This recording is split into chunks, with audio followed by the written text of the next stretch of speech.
médico que reescribió la muerte, Harold Frederick Shipman, no fue el asesino serial más espectacular ni el más mediático, pero fue, sin discusión posible, el más eficiente y el que más daño sistémico provocó. Cuando el 31 de enero de 2000 el tribunal de Preston emitió 15 veredictos de culpabilidad, la sociedad británica creyó que el caso estaba cerrado. Lo que vino después, sin embargo, superó las peores pesadillas de la medicina forense. El informe Shipman de 2002, liderado por la doctora Janet Smith, confirmaría un mínimo de 215 asesinatos, con 45 casos adicionales posibles y 38 más clasificados como indeterminados. Ningún criminal en la historia moderna del Reino Unido había matado durante tanto tiempo, con tanta impunidad y bajo el blindaje de la propia institución que juraba proteger la vida. Su infancia nació el 14 de enero de 1946 en Nottingham, hijo único de Vera y Harold Shipman. Su padre era conductor de autobús, su madre ama de casa. La familia vivía en una calle obrera, en una casa sin lujos, pero tampoco carencias extremas. La infancia de Shipman, revisada a posteriori por psiquiatras forenses, no presentó los traumas evidentes que suelen explicar la psicopatía violenta.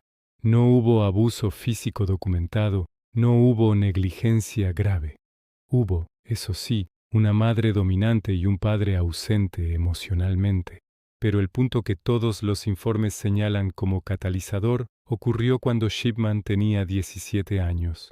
Vera fue diagnosticada con cáncer de pulmón terminal. Durante meses, Shipman, como hijo mayor, ayudó a cuidarla. Vio cómo la morfina, administrada con cuentagotas por los médicos, transformaba el dolor agonizante en una especie de paz química. No es que la muerte de su madre le generara un trauma freudiano simple.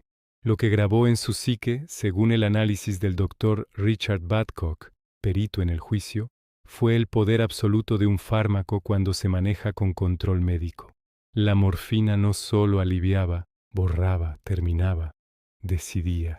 Ese poder, y no el dolor, es lo que Shipman pareció metabolizar.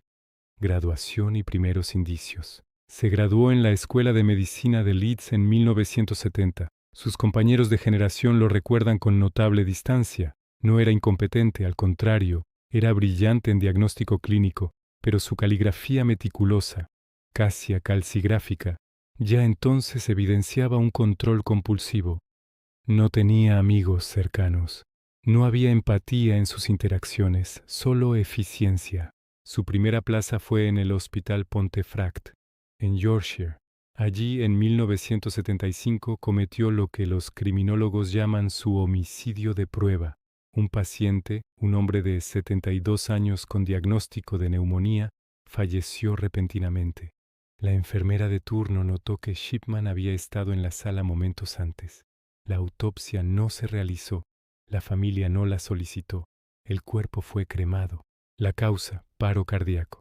Ninguna investigación forense, ninguna toxilógica. Shipman había probado su método. La edad avanzada justifica la muerte súbita. En 1974 se mudó a Hyde, un suburbio obrero de Manchester, y abrió su consulta en el número 21 de Market Street. Hyde era el lugar perfecto. Una comunidad cerrada, mayoritariamente de clase trabajadora, con una población envejecida que confiaba ciegamente en su médico de cabecera. Y confiaron. Shipman se convirtió en una institución. Atendía a 3 generaciones de la misma familia. Nunca rechazaba una visita domiciliaria. Incluso en domingo, era puntual. Recordaba detalles médicos sin consultar archivos. Parecía dedicado. Pero esa dedicación era la fachada de un cazador que estudiaba a su presa. Sus víctimas eran siempre mujeres mayores de 75 años, solitarias, con historiales médicos creíbles pero no terminales. No escogía al azar. Estudiaba cada caso durante semanas, a veces meses, creando una narrativa médica coherente que justificara su muerte futura. El método era quirúrgico en su simplicidad. Shipman administraba dosis letales de diacetilmorfina, la heroína farmacéutica pura, mediante inyección intravenosa. La dosis letal oscilaba entre 20 y 30 miligramos, suficiente para causar depresión respiratoria fulminante en una persona mayor sin tolerancia. La muerte llegaba en minutos. Luego, en la soledad del domicilio, Shipman manipulaba la escena, colocaba al paciente en posición de reposo, ocultaba la jeringa y, lo más importante, falsificaba la historia clínica. No en papel, sino en su computadora. Creaba síntomas que nunca existieron: dolor torácico recurrente, insuficiencia cardíaca crónica, neumonía aspirativa. La certificación de defunción era su último acto de control. Nunca llamaba a la ambulancia. No había testigos. Solo él, la aguja y su versión de la verdad. Entre 1974 y 1993, la tasa de mortalidad en su área de práctica ya era un 40% superior al promedio, pero nadie revisaba esos datos. El sistema de salud británico de la época, el NHS, era una maquinaria de confianza implícita. No había auditorías de mortalidad por médico. Las certificaciones de defunción se aceptaban sin cuestionamiento. Shipman, además, tenía un segundo blindaje: su personalidad. Era frío, pero no lo suficiente para generar sospechas. Era eficiente, pero no lo suficiente para destacar negativamente. Era, en términos forenses, un fantasma estadístico. El primer error que casi lo expone ocurre en 1993.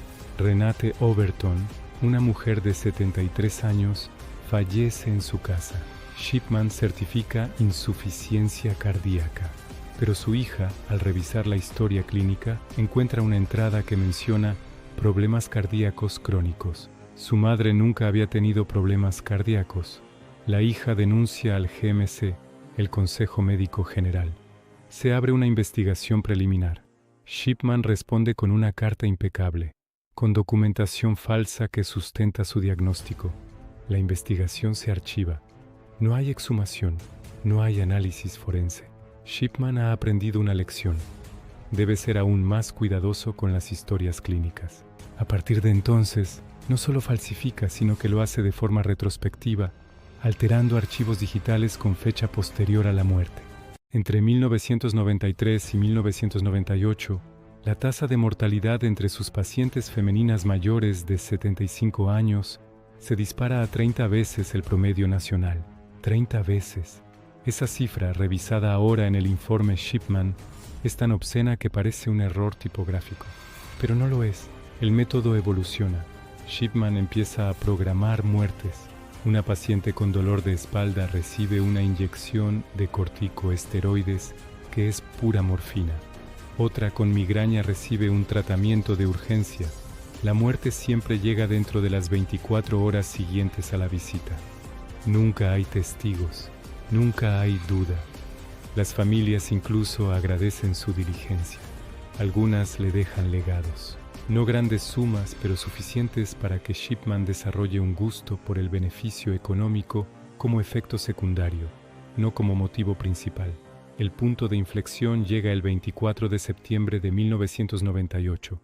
Kathleen Grundy, exalcaldesa de Hyde, de 81 años, activa, sin enfermedades crónicas, es encontrada muerta en su casa.